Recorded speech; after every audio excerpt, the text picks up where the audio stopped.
Tell us your assessment of the state's current fiscal situation and whether new taxes or tax increases will be necessary to maintain core services, and if so, what would you propose? Well, you know, there's no question the state of Kansas took one big step towards correcting our budget situation when we repealed the Brownback experiment. I think we're seeing revenues come in from that are higher than the original consensus estimates, and that's a good thing. I do believe that we have the ability to do a lot of the things that we need to do with, for the state with the resources we have. I would first, however, look, before doing anything as it relates to taxes, I would first look at how we're spending dollars and make sure we're spending them efficiently. As an example, we're engaged in a pretty costly border war with Missouri. We spend a lot of money taking jobs from one side of the state line to the other up in Johnson County. In fact, I talked to Jerry Lopez, who was the CEO of AMC Theaters at the time that they moved, and Jerry said to me, look, Greg, it's stupid public policy, but I'd be stupid not to take the $45 million. So I think there are opportunities to go through our budget. There are opportunities to figure out how we can deploy resources more effectively to invest in the areas that have been underinvested in. The other thing I would say is I've spent my life basically making organizations, in many cases very efficient organizations, more efficient, getting better outcomes with fewer resources, and I would look to do that first before we addressed anything as it relates to taxes.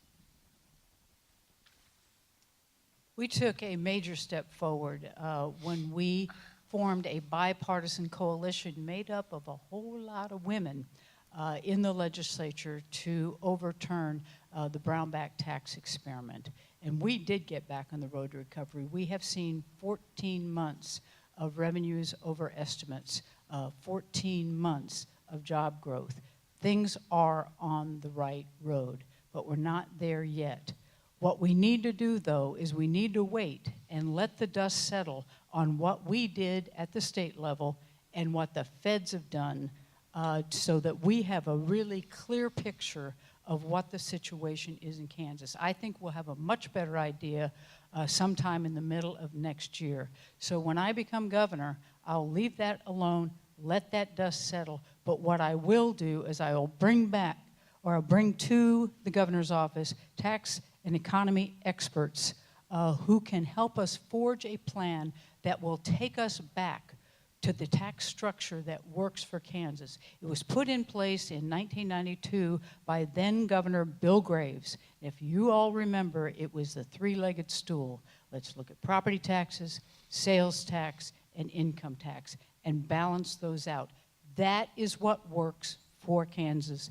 That's what we need to get back to, and that's what I'll work towards as governor.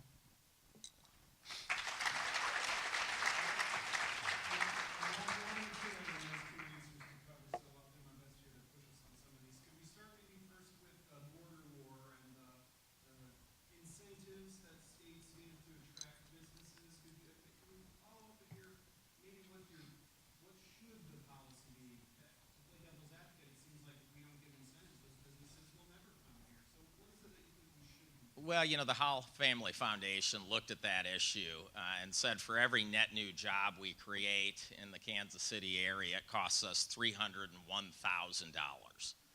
That's way too much money to spend on that particular incentive.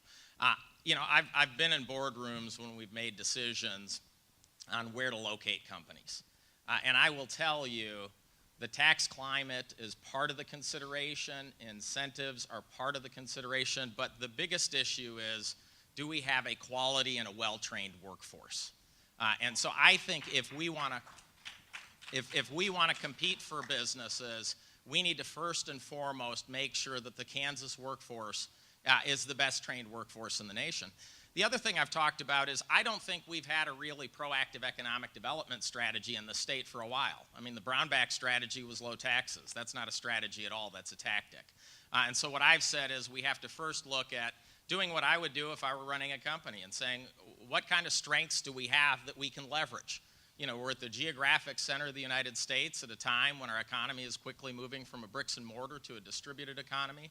We've got 3 Class 1 railroads that travel through the state. We should leverage that to be the intermodal and distribution manufacturing capital of the world, and we're going to have policies in Topeka that support the development of those industries. So I don't think it's about incentives exclusively. I think there are much more important drivers of business formation.